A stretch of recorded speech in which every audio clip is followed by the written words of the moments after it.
Hi guys, welcome to Tamil movie entertainment. இன்னைக்கு நாம 2024ல release ஆன டெனன்ட் அப்படின்னு சொல்லிட்டு ஒரு மூவியை தாங்க பார்க்க போறோம். ஓகே வாங்க காய்ஸ், வீடியோக்குள்ள போகலாம். வீடியோக்குள்ள போறதுக்கு முன்னாடி நம்ம சேனலுக்கு ஃபர்ஸ்ட் தடவை வரீங்கன்னா மறக்காம சப்ஸ்கிரைப் பண்ணுங்க. சப்ஸ்கிரைப் பண்ண தோணலனாலும் சப்ஸ்கிரைப் பண்ணுங்க. அப்படியே பக்கத்துல இருக்கிற பெல் பட்டனை மாட்டிக்கிட்டே வீடியோக்குள்ள வந்துடுங்க. படத்தோட ஸ்டார்டிங் சீன்ல கௌதம் அப்படின்னு சொல்லிட்டு ஒருத்தரை காட்டுறாங்க. அவர் ஒரு அபார்ட்மெண்ட்ல தான் மனைவியோட சந்தோஷமா வாழ்ந்துகிட்டு இருக்காருங்க. அவருக்கு அமெரிக்கால வேலை கிடைச்சிருக்கு. அவர் அப்படி அமெரிக்காவுக்கு கிளம்புறதுக்கு முன்னாடி அவர் அபார்ட்மெண்ட்ல இருந்து அவரோட காரை எடுத்துக்கிட்டு ஒரு மர்மமான இடத்துக்கும் போறாரு. 150 கிலோமீட்டர் தள்ளி போறாரு. அப்படி போன அவரு தான் கார்ல இருக்கிற ஒரு பெட்டி எடுத்து அதுக்குள்ள இருக்கிற ஒரு உடல் அந்த இடத்துல இறக்கிறாரு. அப்படி அது முழுசா எரியற வரைக்கும் அந்த இடத்துல நிக்கிறாரு. அடுத்த நாள் காலையில அங்க சாம்பல் மட்டும் தாங்க மிஞ்சி போகுது. இப்ப அந்த சாம்பலை பார்த்தும் அவர் கதறி அழுகிறாரு. அதுல ஒரு செயின் மட்டும் இருக்குங்க. அந்த செயினையும் கையில எடுத்து வச்சுக்கிறாரு. அப்பதான் அந்த இடத்துக்கு போலீஸ்காரங்க வந்து நிக்கிறாங்க. ஐயோ, போலீஸ் கிட்ட மாட்டிக்கிட்டோம் அப்படின்ற மாதிரி இந்த கௌதம் நினைக்க இப்ப போலீஸ்காரங்களும் அந்த கௌதம அரெஸ்ட் பண்ணி கூட்டிக்கிட்டு போறாங்க. இப்ப இந்த கேஸை விசாரிக்கிறதுக்கு எஸ்தர் அப்படின்ற மாதிரி ஒரு இன்வெஸ்டிகேஷன் ஆபீசரை காமிக்கிறாங்க. அந்த நாள் இரவு நம்ம கௌதம் இருக்காருல, அவருடைய அபார்ட்மெண்ட்ல இன்னொரு சம்பவமும் நடந்திருக்கு போல. அப்படி அந்த அபார்ட்மெண்டோட வாட்ச்மேன் அந்த இடத்துக்கு வந்து நேற்று இரவு இதே பிளேட்ல இருந்து ஒருத்தன் மொட்டை மாடியில இருந்து குதிச்சுட்டான். அவனோட பேரு ரிஷி அப்படின்ற மாதிரி அந்த எஸ்தர் கிட்ட சொல்றாரு. எஸ்தருக்கும் பயங்கர மர்மமா இருக்குங்க. அதே அபார்ட்மெண்ட்ல இருக்கிற இந்த கௌதம் ஏதோ ஒரு உடலை இறைச்சிருக்கா. அதே அபார்ட்மெண்ட்ஸ்ல இன்னொரு குடியிருப்புல இருக்கிற இந்த ரிஷி மொட்டை மாடியில இருந்து குதிச்சிருக்கா. எதுக்கா இந்த அபார்ட்மெண்ட்ஸ்ல அடுத்தடுத்து இப்படி சம்பவங்கள் நடக்கணும்? இப்ப இந்த ரிஷி குதிச்சானே, அவன் உசுரோட இருக்கானான்னு கேட்க போலீஸும் அந்த ரிஷி ஐசியூல வச்சிருக்கேன்னு சொல்ல, சரி அந்த ரிஷி அப்புறம் பாத்துக்கலாம், முதல்ல கௌதம் கிட்ட வந்து அவன் யாரை அடிச்சான்னு விசாரிப்போம்னு சொல்லி இப்ப கௌதம் கிட்டேயும் விசாரணை ஆரம்பிக்கிறாங்க. கௌதம் கிட்ட இருக்கிற எல்லாமே வச்சு பார்க்கும் போது அது கௌதமுடைய மனைவியோட உடல்ல இருக்கிற செயின் என்ற மாதிரி போலீஸ்காரங்க கண்டுபிடிச்சு அது மூலியமா இந்த கௌதம் தன்னுடைய மனைவியை தான் எரிச்சிருக்கார் என்ற மாதிரி அங்க கண்டுபிடிக்கிறாங்க. அப்படி உன் மனைவியை போட்டு தள்ளுற அளவுக்கு உனக்கு என்ன கோபம், என்ன நடந்தது அப்படின்ற மாதிரி கேட்க அப்ப கௌதமுமே ஒரு சின்ன கதையை சொல்றாரு. நான் சிட்டில இந்த அபார்ட்மெண்ட்ல தனியா தான் வாழ்ந்துகிட்டு இருந்தேன். ரொம்ப நாளாவே எங்க ஊர்ல எங்க மாமா பொண்ணை கல்யாணம் பண்ணிக்க சொல்லி எங்க அம்மா வற்புறுத்திக்கிட்டே இருந்தாங்க. ஒரு கட்டத்துல நான் அமெரிக்காவுக்கு போறதா இருந்தது. அதுக்கு முன்னாடி என்னோட மாமா பொண்ணான சந்தியாவுக்கும் எனக்கும் கல்யாணம் பண்ணி வச்சாங்க. அவ ஒரு கிராமத்து பொண்ணு. அப்படி எங்க கிராமத்தை விட்டுட்டு அவ இந்த டவுன்ல அபார்ட்மெண்ட்ல வந்து அவ என் கூட சந்தோஷமா வாழ ஆரம்பிச்சா. எனக்கு ஒண்ணுன்னா அப்படி துடிச்சு போ. நான் காலையில ஆபீஸ் போயிட்டேன். நான் சாயங்காலம் வர வரைக்கும் எனக்கு அவ காத்திருப்பான்.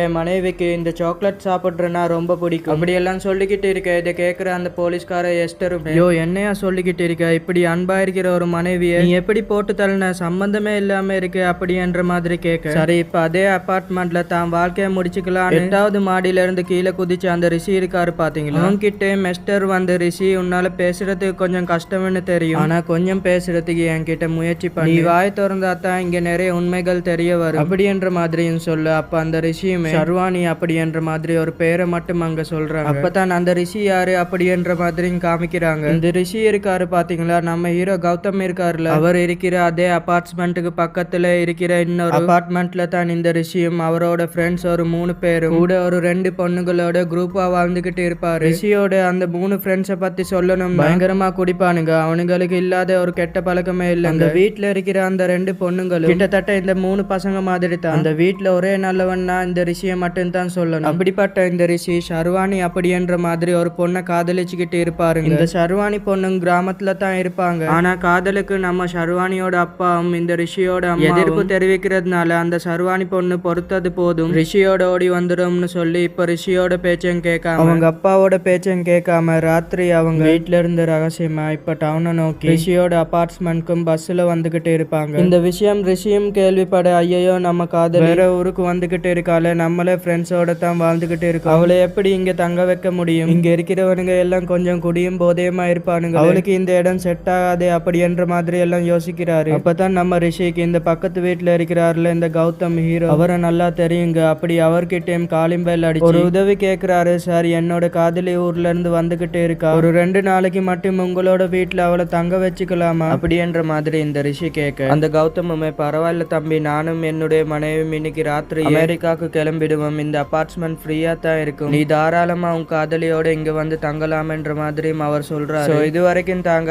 ஐசியூல இருந்த இப்ப அந்த ரிஷி இந்த போலீஸ் அதிகாரி கிட்ட சொல்லிட்டு மயக்கத்துக்கு போக இப்ப இவங்க பேலன்ஸ் கதையை கேட்கணும்னு சொல்லி திருப்பி இவங்க அரெஸ்ட் பண்ணி வச்சிருக்கிற கௌதம் கிட்ட, நீங்க உங்க பொண்டாட்டி கூட சந்தோஷமா வாழ்ந்துகிட்டு இருந்தீங்க, எதுக்காக உங்க பொண்டாட்டிய போட்டு தள்ளுனீங்க, அப்படி உங்க வாழ்க்கையில என்னாச்சு அப்படின்ற மாதிரி கேட்க அப்பதான் இந்த கௌதமும் நான் என் பொண்டாட்டியோட சந்தோஷமா தான் வாழ்ந்துகிட்டு இருந்தேன். ஆனா ஒரு நாள் வீட்டுக்கு வரப்போ அவ ரொம்ப அழுந்துகிட்டு ஒரு சோகத்தோடே இருந்தா. அவங்க அம்மா வீட்டுல ஏதோ பிரச்சனைன்ற மாதிரியும் நான் அன்னைக்கு விட்டுட்டேன். ஆனா அந்த சோகம் ஒவ்வொரு நாளும் தொடர்ந்துகிட்டே இருந்தது. நான் எத்தனையோ வாட்டி அவளை சமாதானப்படுத்தலான்னு பார்த்தேன். ஆனாலும் அவ என்கிட்ட இருந்து ஏதோ ஒரு விஷயத்த மறைச்சு அவ உள்ளுக்குள்ளே வச்சுக்கிட்டு அதை என்கிட்ட சொல்லாம டெய்லி அழுகையை மட்டுமே அது எல்லாத்துக்கும் பதிலா இருந்தது. அதனால தான் என்னுடைய பொண்டாட்டியை போட்டு தள்ளிட்டேன் அப்படி என்ற மாதிரி இப்ப அந்த கௌதமும் எஸ்டர் கிட்ட சொல்ல எஸ்டர் ஷாக் ஆகுறாங்க. நீ என்ன லூசா, இது ஒரு காரணம்னு சொல்லி எங்களை நம்ப வைக்க பாக்குறியா? இதுக்காக யாருன்னா பொண்டாட்டியை போட்டு தள்ளுவாங்களா? அப்படி என்னத்தை மறைக்கிற அப்படி என்ற மாதிரி அவங்களுக்கு ஒண்ணுமே புரியாம இருக்கு. இப்ப திரும்பி இந்த ரிஷி கண்முழிக்க அப்படி அந்த ரிஷி கிட்ட இப்ப அந்த போலீஸ்காரங்க வந்து அந்த கதை அதுக்கு மேல என்னாச்சு அப்படி என்ற மாதிரி கேட்க அப்படி அந்த ராத்திரி அந்த ரிஷியோட காதலி ஊர்ல இருந்து வந்திருக்காங்க. அவங்கள ரிஷி வந்து பஸ் ஸ்டாப்ல பிக்அப் பண்ணிருக்காரு. நேரா அவங்களுடைய அபார்ட்மெண்ட்க்கு வந்து பக்கத்து பிளாட்ல இருக்கிற கௌதமுடைய அபார்ட்மெண்ட்டையும் தட்டிருக்காங்க. காலையில எங்கே தங்கிக்கோங்கன்னு பாசமா பேசின அந்த கௌதம் இப்ப கதை கூட திறக்க மாட்டாருங்க, உள்ள பூட்டு இருக்கு போல. இப்ப ரிஷிக்கும் அவங்க காதலிக்கும் ஒன்னும் புரியல. இப்ப ரிஷிக்கும் வேற வழி இல்ல, இதோ பக்கத்துல இருக்கிற அங்கதான் நான் தங்கி இருக்கேன். என்ன என்னுடைய ஃப்ரெண்ட்ஸ் கொஞ்சம் குடிப்பாங்க, கொஞ்சம் அட்ஜஸ்ட் பண்ணிக்கோ, நம்ம தனி ரூம்ல படுத்துக்கலாம் அப்படி என்ற மாதிரி காதலி சர்வானியையும் அவர் அந்த அபார்ட்மெண்ட்ஸ்ல இருக்கிற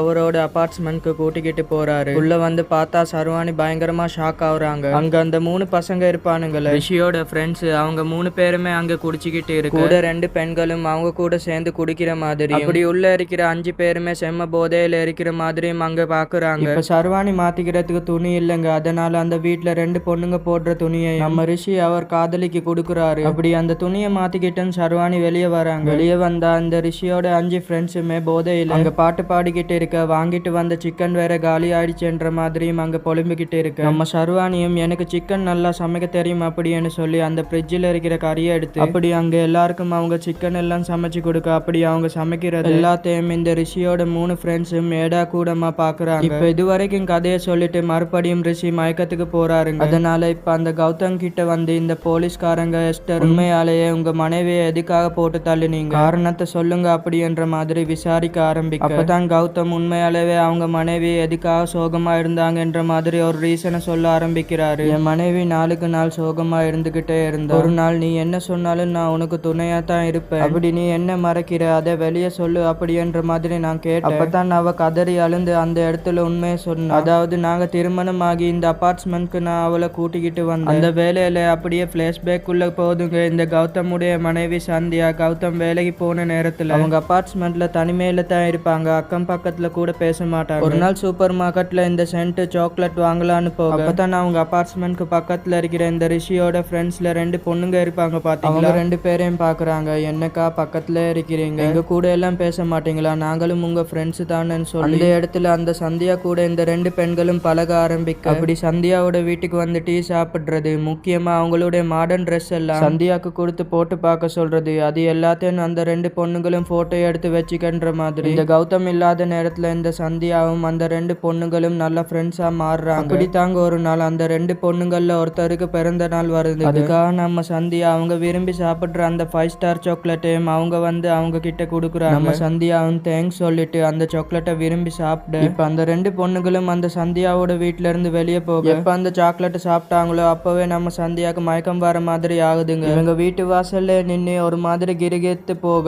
அப்பதான் அந்த இடத்துல பக்கத்து அபார்ட்மெண்ட்ல இருந்து சுரேஷ் அப்படி என்ற ஒரு பையன் நம்ம சந்தியாவை நோக்கி வேகமா வரதையும் கவனிக்கிறாங்க. அங்க தாங்க ஒரு ட்விஸ்ட காமிக்கிறாங்க. ஆக்சுவலி இந்த 2 பொண்ணுங்க இருக்காங்களே இவங்க 2 பேருமே சந்தியா கூட ஒரு காரணத்துக்காகத்தான் பழகி இருக்காங்க. அப்படி சந்தியாவோட பேசினது பழகினது எல்லாத்தையும் இவங்களோட அபார்ட்மெண்ட்ல வந்து இவங்க பேசிட்டு இருக்கிறது எல்லாத்தையும் இவங்க கூட இருக்கிற அந்த 3 பசங்கள ஒருத்தர் சுரேஷ் கேட்டிருக்கான். அப்படி அவனுக்கு இந்த சந்தியா மேல ஆசைகள் அதிகரிச்சுக்கிட்டே இருக்குங்க. அப்படி சந்தியா போற இடத்துக்கெல்லாம் ஃபாலோ பண்ணி வந்திருக்கா. எப்படின்னா சந்தியாவை அடையணும்னு நினைச்சிருக்கா. அப்படித்தான் ஒரு நாள் ஒரு 5 ஸ்டார் சாக்லேட் வாங்கி அதுல மயக்க மருந்த கலந்து அந்த சாக்லேட்டை தன்னுடைய அந்த 2 பெண்கள் ஃப்ரெண்ட்ஸ் கிட்டேயும் கொடுத்து சந்தியா வீட்டுக்கு போகும்போது அந்த சாக்லேட்டை மட்டும் கொடுத்துட்டு அப்புறம் சந்தியாவை நான் பாத்துக்கிறேன் அப்படி என்ற மாதிரி சொல்லியிருக்கா. அந்த 2 பொண்ணுகளும் அந்த சந்தியா கூட பழகினதே இந்த மூமெண்ட்டுக்கு தாங்க. அப்படி அந்த 5 ஸ்டார் சாக்லேட்டையும் இந்த 2 பொண்ணுங்க சந்தியாவை சாப்பிட வச்சுட்டு இப்ப அவங்க அங்க இருந்து கிளம்பும் போது அந்த சுரேஷுக்கு சிக்னல் கொடுத்துட்டு போயிருப்பாங்க. இப்ப அந்த சுரேஷும் அந்த இடத்துக்கு வந்து சந்தியாவை கெடுத்து இருக்காங்க. கெடுத்துட்டு வெளியே போகும்போது நீங்க இது எதையும் மனசுல வச்சுக்காதீங்க, ஒரு மூமெண்ட்டுக்காகத்தான் நான் வெயிட் பண்ணேன், அது எனக்கு கிடைச்சிடுச்சு, இதை பெருசு பண்ணாம உங்க புருஷனோட சந்தோஷமா வாழுங்க அப்படி என்ற மாதிரி சொல்லிட்டு அங்க இருந்து அந்த சுரேஷ் போயிருக்கு. அதுல இடத்துல நம்ம சந்தியா அவங்க நிம்மதியும் எழுந்து இந்த விஷயத்த அவங்க கணவர்கிட்ட சொல்ல முடியாம ஒரு பயங்கர ஸ்ட்ரெஸ்ஸான மூமெண்ட்டுக்கு போயிருக்காங்க. சோ இதுதான் என்னுடைய மனைவிக்கு நடந்தது அப்படின்ற மாதிரி அங்க கௌதம் சொல்ல அதை கேட்ட எஸ்டர் போலீஸ்காரர்களும் நிலக்கொழிஞ்சு போறாங்க. இன்னொரு பக்கம் ரிஷியுமே தான் காதலிக்கு என்னாச்சு அப்படின்ற மாதிரி சொல்றாரு. அப்படி சிக்கன் சமைச்சு கொடுத்ததுக்கு அப்புறம் அந்த இடத்துல அந்த சந்தியாவுக்கு எடுத்த அதே சுரேஷ் தன்னோட நண்பன் ரிஷியோட காதலி மேலேயும் ஆசைப்படுறாருங்க. அப்படி அவங்களோட வீட்டுல அவங்களோட ரூம்ல தானே ரிஷி அவங்க காதலியோட இருப்பாரு. அப்படி ரிஷிய வெளியே தள்ளிட்டு கதவை தாப்பால் போட்டு அங்க இந்த ரிஷியோட காதலியையும் இந்த சுரேஷ் கெடுக்கிறாரு. வெளியே இருந்து எவ்வளவு கதவை தட்டி பாக்குறாரு. ரிஷியுமே அங்க ஒன்னும் புரியாம குழம்பி போறாருங்க. கொஞ்ச நேரத்துல கதவை திறக்க ஏண்டா என் காதலியை எப்படி பண்ண அப்படின்ற மாதிரி இந்த சுரேஷை நம்ம ரிஷி அடிக்க வர. ஆனா சுரேஷோட முகத்துல சிரிப்பு தாங்க இருக்கு. என்னன்னு ரிஷி திரும்பி பார்த்தா அந்த சுரேஷோட இன்னொரு 2 நண்பர்கள் இருக்காங்களே அவங்களும் அந்த இடத்துல இந்த ரிஷியோட காதலி கிட்ட தப்பா நடந்துக்க போறாங்க. அப்படி அங்க திரும்ப கதை மூட திருப்பி அந்த இடத்துல நம்ம ரிஷி கதறாரு. இப்படிப்பட்ட மோசமான சம்பவம் தாங்க அங்க நடக்குது. கடைசியா காதலிய பார்த்து கதறி அழுகிற ரிஷியுமே தான் காதலியை எப்படி பண்ண தன்னுடைய 3 நண்பர்களையும் சும்மா விடக்கூடாதுன்னு சொல்லி அந்த இடத்துல ஒரு போட்டலை வச்சு அந்த 3 பேரையும் அடிச்சு ஒரு கட்டத்துல 3 பேரையும் போட்டு தள்ளவும் செய்யறாரு. அந்த 3 பேரும் அங்க இறந்து போறாங்க. அந்த வீட்டுல அந்த 2 பெண்கள் இருப்பாங்க. அவங்களும் அந்த இடத்துல பயந்து செதறி ஓடுறாங்க. இந்த சம்பவத்துக்கு அப்புறம் இது எல்லாத்தையும் பாக்குற நம்ம ரிஷியோட காதலி மனசொடைஞ்சு போய் இதுக்கு மேல என்னால வாழ முடியாதுன்னு சொல்லியும் அங்க இருக்கிற பால்கனில இருந்து அதாவது 8th ஃப்ளோர்ல இருந்து கீழே குதிச்சிடுறாங்க. தான் காதலி கீழே குதிச்சுட்டாளேன்னு சொல்லி கூட சேர்ந்து நம்ம ரிஷியும் கீழே குதிக்கிறாருங்க. சோ இதுதான் ஓப்பனிங் சீன்ல காமிச்சிருப்பாங்க. அப்ப ரிஷி மட்டும் குதிச்ச மாதிரி காமிச்சிருப்பாங்க. ஆனா உண்மையில இந்த 2 பேருமே கீழே குதிச்சிருப்பாங்க. அதுல ரிஷியோட காதலி ஸ்பாட்ல இறந்திருப்பாங்க. இப்ப ரிஷி இந்த எல்லா கதையும் ஐசியூல சொல்லிட்டு அவரும் இறந்து போயிருப்பாரு. சோ இப்படி இந்த ரிஷியோட கேஸ் ஃபைலும் அந்த இடத்துல முடியும். ஆனா கௌதம் மட்டும் எதுக்காக அவங்க மனைவியை போட்டு தள்ளினாருன்ற ரீசன் மட்டும் இந்த போலீஸ்க்கு புரியலங்க. மனைவியை ஒருத்தர் இப்படி பண்ணதுக்காக நீங்க போட்டு தள்ளிட்டீங்களா, எதுக்காக உங்க மனைவியை நீங்களே இறைச்சிங்க அப்படின்ற மாதிரி கேட்க அந்த கௌதமுமே பதில் சொல்லாம அங்க தன்னைத்தானே போலீஸுடைய துப்பாக்கியை எடுத்துக்கிட்டு சுட்டுக்கிட்டு அவர் அங்க இறந்து போறாரு. போலீஸுக்கு பெரிய ஷாக்கு. ரிஷியோட கேஸை சால்வ் பண்ணியாச்சு. ஆனா கௌதமுடைய கேஸை சால்வ் பண்ணவே முடியல அப்படின்ற மாதிரி நினைப்பதான் கௌதமுடைய வீட்டுக்கு எல்லாம் போய் பார்க்கும் போது ஒரு சின்ன க்ளூ கிடைக்குதுங்க. ஆக்சுவலி கௌதமுடைய மனைவியை கௌதம் ஒன்னும் போட்டு தள்ளல. அவங்க ரொம்ப டிப்ரெஷன்ல இருந்து ஒரு கட்டத்துல அவங்களால வாழ முடியாதுன்னு சொல்லி அவங்களே அவங்களோட வாழ்க்கையை முடிச்சுக்கிட்டாங்க. என்னதான் கௌதம் அவங்க மனைவிக்கு நடந்தது தெரிஞ்சு அக்செப்ட் பண்ணி புது வாழ்க்கையை ஒன்று கொடுக்க நினைச்சா அவங்க இப்படி பண்ண விஷயம் கௌதம்க்கு தூக்கி வாரி போட்டு இருக்கு. அவங்க மனைவி போய் சேர்றதுக்கு முன்னாடி ஒரு லெட்டரையும் எழுந்து வச்சு போயிருக்காங்க. உலகத்திலே சிறந்த கணவர்னா அது நீங்க மட்டும் தான். ஏன்னா எனக்கு என்ன நடந்ததுன்னு தெரிஞ்சதுக்கு அப்புறமும் நீங்க என்ன அக்செப்ட் பண்ணிக்கிட்டீங்க. ஆனா என்னால இப்படி ஒரு சம்பவம் நடந்ததுக்கு அப்புறமும் உங்க கூட தைரியமா வாழ முடியல. இப்படி பண்றது கோலத்தனம் தான். ஆனா என்னால இதை நினைச்சு ஒவ்வொரு நாளும் நரகத்தை அனுபவிக்கிறதுக்கு இப்படி நான் நிம்மதியா போய் சேர்ந்துடுறேன். ஆனா எனக்கு ஒரே ஒரு விஷயம் மட்டும் சத்தியம் பண்ணி கொடுங்க. இப்படி ஒரு தப்பான முடிவு எடுத்துட்டேன்னு சொல்லி உங்களுடைய அப்பா அம்மாக்கோ சரி என்னுடைய அப்பா அம்மாக்கோ சரி அது தெரியவே கூடாது. இன்ஃபேக்ட் நான் இறந்து போயிட்டேன்ற விஷயமே அவங்களுக்கு தெரியக்கூடாது. அப்படி தெரியாம பாத்துக்கோங்க அப்படின்ற மாதிரி கௌதம் கிட்ட அவங்க கேட்டிருப்பாங்க. அதனால தான் கௌதம் தன்னுடைய மனைவியை சாம்பலாக்கி கரைச்சிட்டு அமெரிக்காவுக்கு போயிடலான்னு நினைச்சு ஆல்ரெடி இறந்து போன அவரோட மனைவியோட உடலை தான் அவர் எரிச்சிருப்பாரு. சோ அதனால ஒன்னும் கௌதம் அவங்க மனைவியை போட்டு தள்ளலங்க. கடைசியில மனைவி எப்படி இறந்துட்டாங்கன்னு சொல்லி சீக்ரெட்டை மெயின்டைன் பண்ண முடியலன்னு சொல்லித்தான் இந்த கௌதமும் அவரோட வாழ்க்கையை அவரே முடிச்சிருப்பாரு. சோ இந்த விஷயத்தையும் சொல்லியும் என்னத்தான் மனுஷனால நிலாவுக்கே போக முடிஞ்சாலும் பூமியில இருக்கிற பெண்களை பாதுகாக்க முடியல அப்படின்ற மாதிரி சொல்லி இந்த படத்தை முடிக்கிறாங்க. இந்த படம் உங்களுக்கு பிடிச்சிருந்தா லைக் பண்ணுங்க, ஷேர் பண்ணுங்க, கமெண்ட் பண்ணுங்க, உங்களுக்கு பிடிச்சது பண்ணுங்க. மீண்டும் ஒரு நல்ல வீடியோடன் சந்திக்கலாம். Bye guys.